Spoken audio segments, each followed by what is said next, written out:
Hola, mi nombre es Daniel y el día de hoy voy a dar mis ideas sobre el escrito de Lipovetsky, donde nos habla sobre el hedonismo y la hipermodernidad, relacionándolo con temas actuales.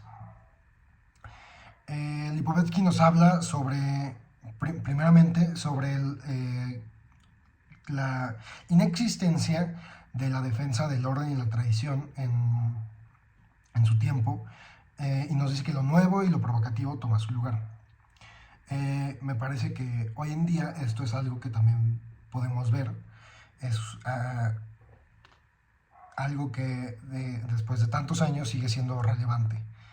Eh, Nos acerca así al hedonismo, el placer por el placer, momentos fugaces de dopamina y de placer que rápidamente son reemplazados por otros de igual intensidad, ¿no?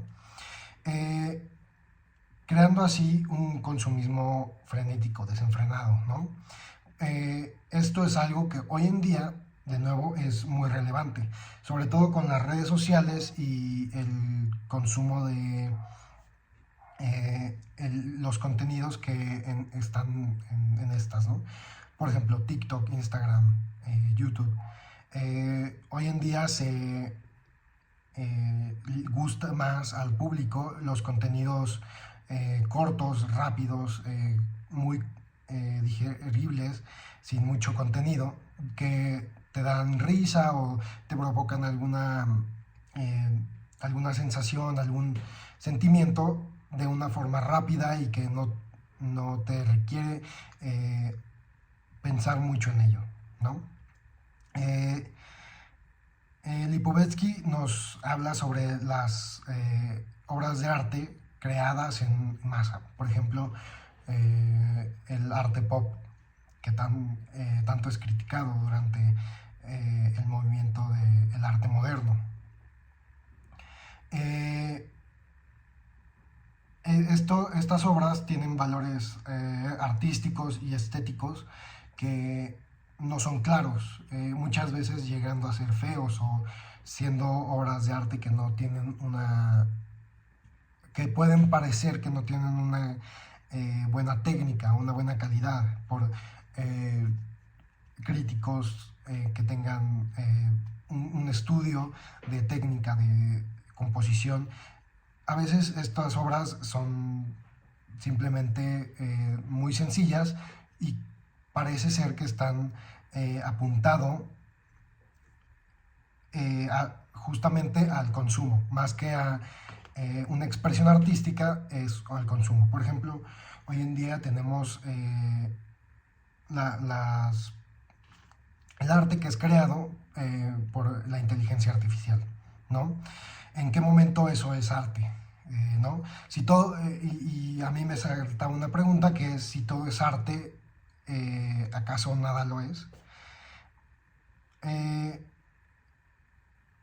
Lipovetsky luego nos lleva por un camino para explicarnos la democratización del libertinaje. Nos habla sobre en los años 60, sobre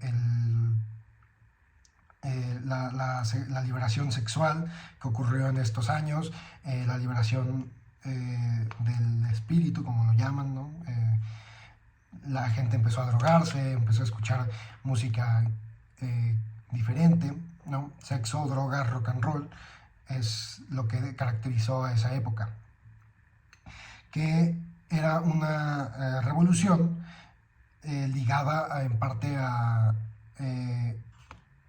evitar los males que se habían dado en los años pasados, teniendo como referencia, acaba de ocurrir la Segunda Guerra Mundial, 2 décadas antes, y en esos momentos se había terminado de pelear la guerra de Corea y estaba el conflicto activo en Vietnam. Esto puede llevar a los jóvenes a creer o a que su percepción los lleve a decir que el sistema que está puesto es incorrecto. Por eso todas las reglas, todas las cosas que les dicen los mayores, el sistema preestablecido, debe de estar mal, ya que se han cometido estos grandes horrores. Esta revolución, Lipovetsky dice que eliminó a la cultura, la liquidó, la internacionalizó. Se perdió la cultura local, la cultura del lugar, y se creó una cultura homogénea basada en el consumo y la información, principalmente de lo que salía de los Estados Unidos. Esta revolución nos dice que extrae al individuo de su tierra natal y lo masifica, lo saca no solo de su individualidad, sino también, como ya lo dije, de dónde vive, de dónde es, y se vuelve ya no un ciudadano de su país, sino que se vuelve un ciudadano del mundo, quitándole el peso a el individuo y creando una masa que es más importante. También lo que puedo tomar del texto es que intercambiamos personas por consumidores. Ya no se habla sobre el gusto personal, sino el gusto de la gente, ¿no? Ya no se habla sobre las ideas individuales, sino sobre el gusto de los críticos que representan a la masa. Hoy en día también tenemos heredamos esto, y ahora no solo somos consumidores, sino que somos creadores del propio contenido que nosotros generamos.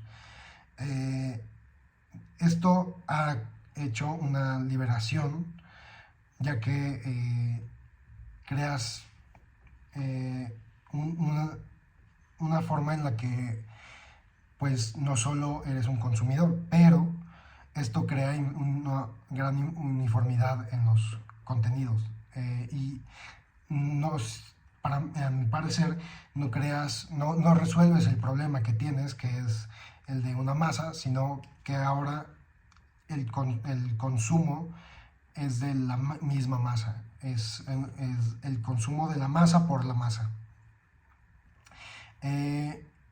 Todo esto crea una uniformidad en los comportamientos de la persona. Se toma Coca-Cola en México, se toma Coca-Cola en Estados Unidos, se toma Coca-Cola en todos lados. Los problemas de un lugar se vuelven los problemas de todos los lugares. Entonces, continuando con el texto, nos habla sobre el despertar sexual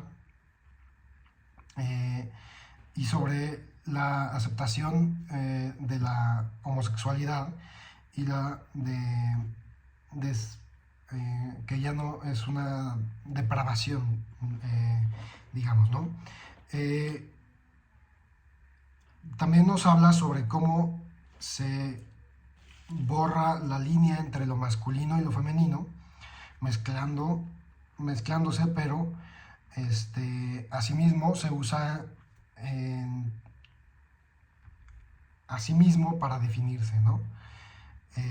Entonces, esto es algo que también, de nuevo, ocurre hoy en día. Es un tema muy controversial sobre el género, ¿qué es el género, ¿no? ¿Cuántos hay? ¿Es fluido o no lo es? Es un debate que existe hoy en día, no solo en redes, sino a nivel teórico, a nivel educativo. Y a mi parecer existe un gran problema, que es que no se sabe cómo definir los términos que se usan para definir a un género de otro, ya que se usan ideas sexistas para definir un género de otro, aunque se intenta eliminar esto. Pero bueno, también nos habla sobre el individualismo de masas. A pesar de que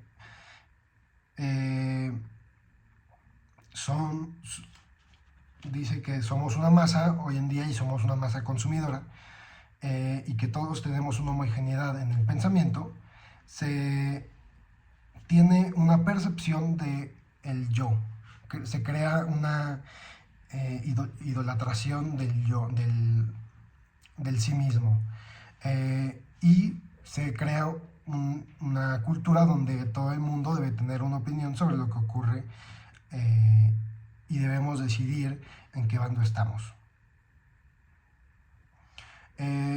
Ahora esto crea una responsabilidad sobre qué vamos a comprar, sobre qué vamos a escuchar, sobre qué vamos a consumir, cómo usas tu tiempo. Esto crea un dilema de la barrera del consumidor y del producto, ¿no? Con las ventas de kits hágalo usted mismo y el self-care, hoy en día cualquiera puede también crear un video y volverse creador de contenido, como lo habíamos expuesto anteriormente. Entonces, ¿en qué momento, si yo soy responsable de lo que consumo, pero lo que consumo es a mí mismo, y lo que consumo es qué es lo que voy a hacer, qué es dónde existe esta barrera del consumismo, ¿no? Entonces, es un poco